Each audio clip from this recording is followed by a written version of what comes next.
राजकीय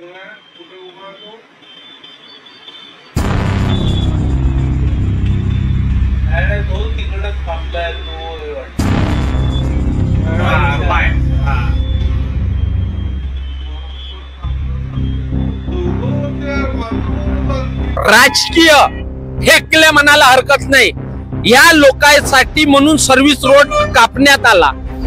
मग ते काँग्रेसवाले असो बीजेपी वाले असो हे सगळे भाडे फक्त राजकारण करत आहे। आता सामान्य लोकांचा विचार करून या हायवेचे काहीतरी सोल्युशन काढावं, नाही तर येणाऱ्या काळात ज्या घरचे जीव जातील, समाज जर उठला ना यायचे घर पेटवतील नेत्याची। हे आज थोडस लक्षात घ्या या बातमीत। धन्यवाद असं म्हणायचं का आता बीजेपी वाल्याने काँग्रेसवाल्याच्या आमदाराच्या घरावर मोर्चा द्यायचा का? म्हणजे मोर्चा कधीपर्यंत नेणार आहे? ते लोकांचे जीव जाऊन राहिले ते नाही दिसून आलं यांना। काय तरी चालू आहे घंटा दरबार का? इंस्टाग्राम फेसबुकवर पाहतो मी 2-4 लोक बसून दिसतात आजूबाजूने इकडे तिकडे आणि तिथं पोस्ट टाकतात जनता दरबार घंटा दरबार। अबे भडव्या इथं साले जिवंत लोक मरून राहिले, या साल्याला ते नाही दिसत। ह्या भडव्याला हे लोक मरून ते नाही दिसून राहिले, फक्त भाषण सांगतात लंबा लंबा। जवळ ह्या रोडचं इथे फक्त ह्या रोडवर 2-4 लोकांचे घर आहेत, त्याचे हॉटेल आहेत आणि त्यांचे घर आणि हॉटेल वाचवण्यासाठी या उमरेडच्या लोकांचा बली हे लोक घेऊन राहिले आहेत। हा माझं घर तुटलं नाही पाहिजे, माझं हॉटेल नाही तुटलं पाहिजे, माझे बिअर बार नाही तुटलं पाहिजे, माझ्या घरावर जाण्यासाठी ज्या पायऱ्या बनल्या त्या नाही तुटल्या पाहिजे। अगर इथून जर तुट गेला तर इथून पहिले या रोडनं याही साईडनं काँग्रेसवाल्याचं हॉटेल आहे आणि घर आहे आणि या साईडनं माजी आमदाराचं घर आहे आणि त्याचं घर तुटलं नाही पाहिजे म्हणून हा सर्व्हिस रोड नाही होऊन राहिला। अगर या भडव्याले थोडीशी जर जनाची नाही तर मनाची असन या हरामखोरायनं तात्काळ मध्ये आता पक्ष सोडून हा बीजेपीत गेलाय ना, हा सत्तेमध्ये गेलाय ना, तर मग ह्या भडव्यानं आपलं घर तुटलं तरी चालन, पहिले आपल्या घरापासून सुरुवात करायला लावायला पाहिजे। नमस्कार, द मॅक्स न्यूज नेटवर्क मध्ये सर्व दर्शकांचे स्वागत। काल एक भयंकर ऍक्सिडेंट झाला, त्यामध्ये एक निष्पाप जीव गेला, उमरेडच्याच रहिवासी। हा बाबासावजीचा हा चौक हा बघा, इथं याच ठिकाणी तो ऍक्सिडेंट झालेला होता। हे काल रात्री ऍक्सिडेंट झाल्यानंतर ह्या इथले झाडं कापण्यात आले आहे पूर्ण, जे अगोदर कापण्यात नाही आले, म्हणजे ऍक्सिडेंट झाल्यावर जीव गेल्यावर। आणि आताही सध्या पूर्ण इथून हायवेचे त्या भिवापूर रोड पर्यंतचे जे झाडं आहे, जो कट्टा इकडल्या बाजूचा आणि तिकडलं दिसत नव्हतं, ते आता जीव गेल्यानंतर प्रशासनाकडून सुरू करण्यात आलं। महत्वाचं हे ऍक्सिडेंट सातत्याने सुरू आहे। आज हा बायपास रोड बनला तेव्हापासून, आणि हा बायपास रोड बनला हा इतका अशा पद्धतीचा बनला म्हणता येईल की सोयीस्कर ज्या ज्या लोकांना पाहिजे होतं, ज्या ज्या राजकीय लोकांना आपल्या सोयीस्कर पाहिजे होतं त्या पद्धतीचा बनला, आणि म्हणून लोकांचे जीव चालले। सगळ्यात महत्वाची गोष्ट, कोणत्याही शहरातून जेव्हा एक हायवे जाते त्याला लगत सर्व्हिस रोड असते। बघा इथं सर्व्हिस रोड गंगापूर पासून भिवापूर पर्यंत दिला नाही का बरं? काही 20-30% छुटूक मुटूक व्यापारी वर्ग, काही गळगंप लोक, काही राजकीय फेकले म्हणायला हरकत नाही, या लोकांसाठी म्हणून सर्व्हिस रोड कापण्यात आला।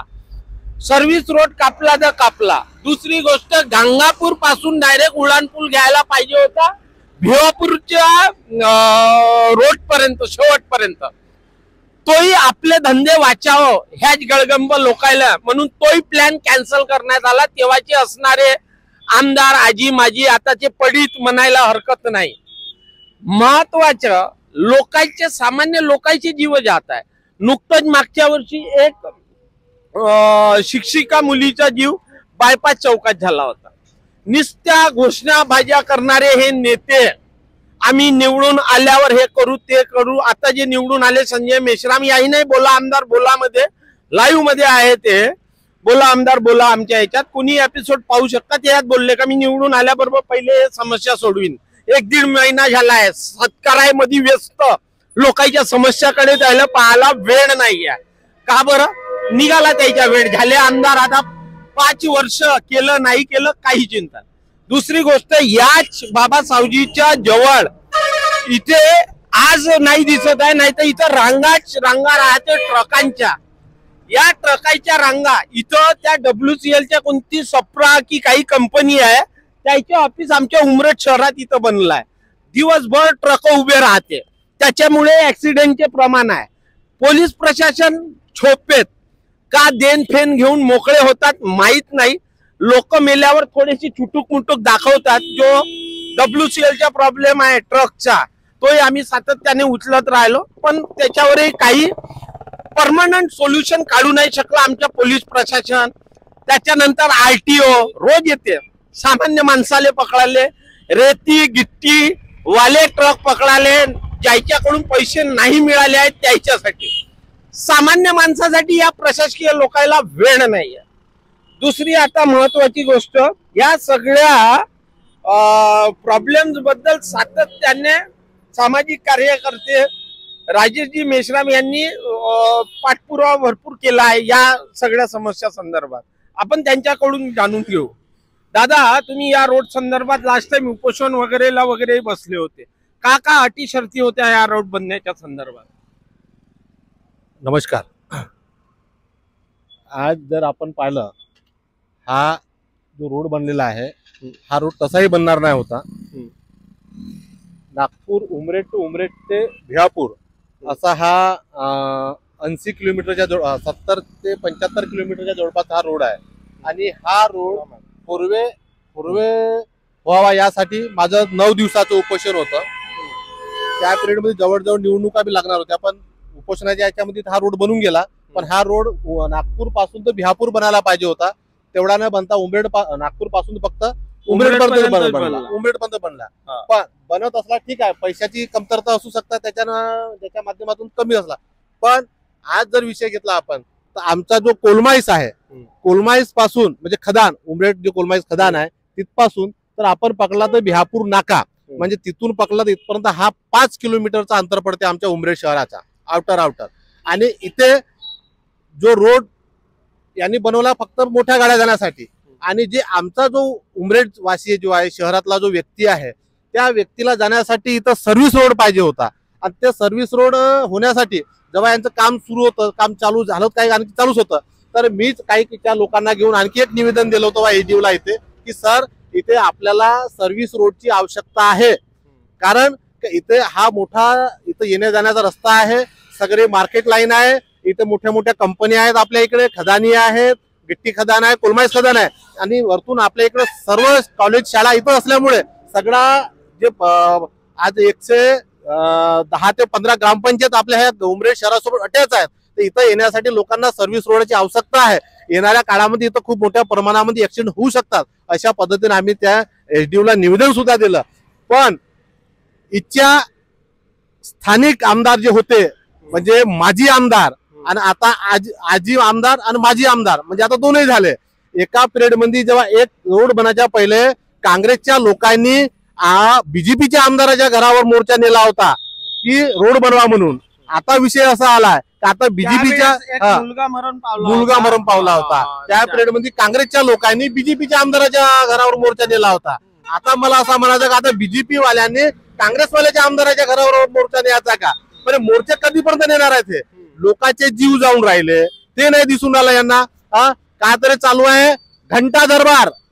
का इंस्टाग्राम फेसबुकवर पाहतो मी 2-4 लोक बसून दिसतात आजूबाजूने इकडे तिकडे, आणि तिथं पोस्ट टाकतात जनता दरबार, घंटा दरबार. अबे भडव्या, इथं साले जिवंत लोक मरून राहिले, या साल्याला ते नाही दिसत. ह्या भडव्याला हे लोक मरून ते नाही दिसून राहिले, फक्त भाषण सांगतात लंबा.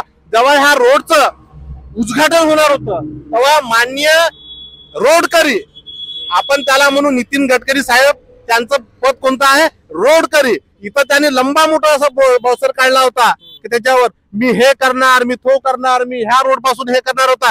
कुठे गेले नितीन गडकरी साहेब? इथं रोज ऍक्सिडेंट होऊन राहिले.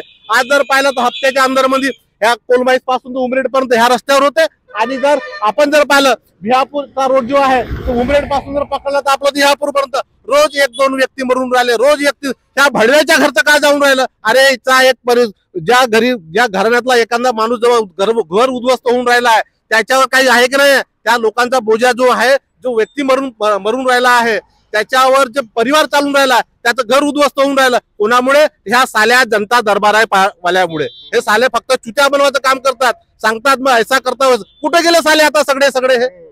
आता जीव जाऊनही यायला हे नाही होत. काहीतरी मधात भाजपच्या नेत्यानं त्या बायपास चौकातलं पूर्ण निरीक्षण केलं. त्या नेत्याचे नाव नाही घेऊ शकत, मोठेच नेते आहे. म्हणत होते की बस जस्ट आम्ही आता पाहणी केली हायवे रोडवाल्यांना बोलवून आणि हे काम आता ताबडतोब होईल बा. आज त्याही गोष्टीला 2-3 महिने ओलांडून गेले तरी काही नाही. महत्वाचे आपल्या इथून सर्व्हिस रोड पाहिजे. नाही सर्व्हिस रोड करू शकत, डायरेक्ट उड्डाणपूल करून द्यायला पाहिजे. यायचे धंदे वाचवण्यासाठी यायनं त्या आपापल्या ठिकाणून उड्डाणपूल नाही केले. दादा मी तुम्हाला इथं सरळ सांगतो, इथे फक्त ह्या रोडवर 2-4 लोकांचे घर आहेत, त्याचे हॉटेल आहेत आणि त्यांचे घर आणि हॉटेल वाचवण्यासाठी या उमरेडच्या लोकांचा बली हे लोक घेऊन राहिले आहेत. हा माझं घर तुटलं नाही पाहिजे, माझं हॉटेल नाही तुटलं पाहिजे, माझे बिअर बार नाही तुटलं पाहिजे, माझ्या घरावर जाण्यासाठी ज्या पायऱ्या बनल्या त्या नाही तुटल्या पाहिजे. अगर इथून जर सर्व्हिस रोड गेला तर इथून पहिले या रोडनं याही साईडनं काँग्रेसवाल्याचं हॉटेल आहे आणि घर आहे आणि या साईडनं माजी आमदाराचं घर आहे आणि त्याचं घर तुटलं नाही पाहिजे म्हणून हा सर्व्हिस रोड नाही होऊन राहिला. अगर या भडव्याले थोडीशी जर जनाची नाही तर मनाची असन या हरामखोरायनं तात्काळ मध्ये आता पक्ष सोडून हा बीजेपीत गेलाय ना, हा सत्तेमध्ये गेलाय ना, मग ह्या भडव्यानं आपलं घर तुटलं तरी चालन, पहिले आपल्या घरापासून सुरुवात करायला लावायला पाहिजे. आणि ज्या पद्धतीनं काँग्रेसवाल्याने बीजेपीच्या आमदाराच्या घरावर जेव्हा मोर्चा नेला होता तर आता बीजेपी वाल्यानं काँग्रेसवाल्या आमदाराच्या घरी मोर्चा नेऊन आणि हा रोडाचा पहिले कसा सोक्ष काढायला पाहिजे. बघा प्रखर लोकांची मागणी आहे, कारण सातत्याने जीव चालले आहे या रोडावर. मग ते काँग्रेसवाले असो बीजेपी वाले असो, हे सगळे भाडे फक्त राजकारण करत आहे.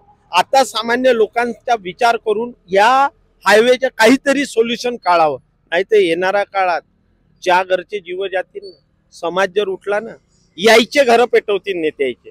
हे आज थोडंसं लक्षात घ्या या बातमीतून. धन्यवाद. द मॅक्स साठी मी पवन चिंगणे. आमचे चॅनल लाईक आणि सबस्क्राईब करायला विसरू नका.